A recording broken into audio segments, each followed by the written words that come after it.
সকালে দশাশ্বমেধ ঘাটে স্নান করে আমরা চলে গেছিলাম বিশ্বনাথজিকে দর্শন করতে। গেট নাম্বার 1 অর্থাৎ গঙ্গাদ্বার দিয়ে আমরা প্রবেশ করেছিলাম। এরপর লকারে মোবাইল রেখে আমরা তারপর বিশ্বনাথজিকে দর্শন করলাম। ভিতরে মোবাইল অ্যালাউড নয়, তাই ভেতরের দৃশ্য দেখানো সম্ভব নয়।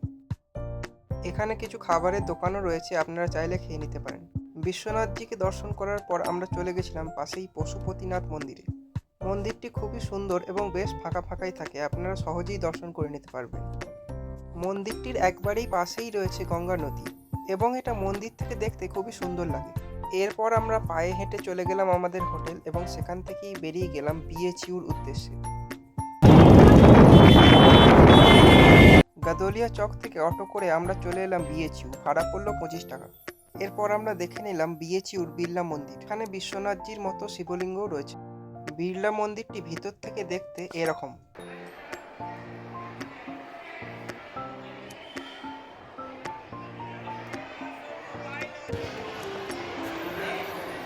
মন্দির থেকে বেরোলে আপনারা এরম দৃশ্য দেখতে পাবেন।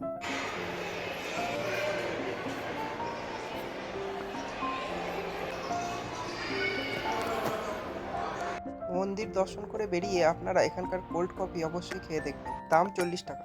বিএচইউ থেকে বেরিয়ে শেয়ারিংয়ে অটো করে আমরা চলে গেছিলাম রামনগর ফোর্ট।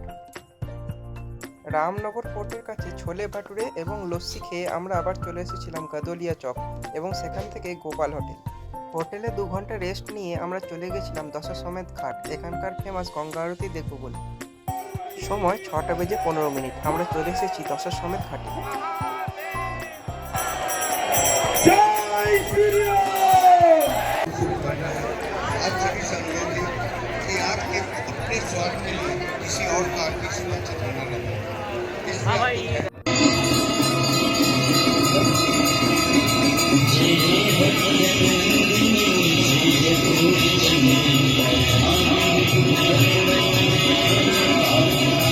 জীবনের অন্যতম সেরা এক্সপিরিয়েন্স দশাশ্বমেধ ঘাটে বসে গঙ্গা আরতি দেখা। গঙ্গা আরতি দেখার পর গঙ্গায় প্রদীপ ভাসিয়ে আমরা চলে গেছিলাম কাশী চাট ভান্ডারের চাট খেতে এবং তারপর বানারসি পান টেস্ট করতে। সেদিন রাত্রে অন্নপূর্ণা মন্দিরে ভোগ গ্রহণ করে চলে গেছিলাম বিশ্বনাথ মন্দিরে শয়নারতি দেখতে। শয়নারতি দেখে ফিরে গেছিলাম হোটেলে। আমাদের ডে 2 এখানেই শেষ, আপনারা এটা অবশ্যই দেখবেন। হোটেলে ফেরার পথে ক্যামেরাবন্দি করা কিছু ছবি আপনাদের সঙ্গে শেয়ার করলাম।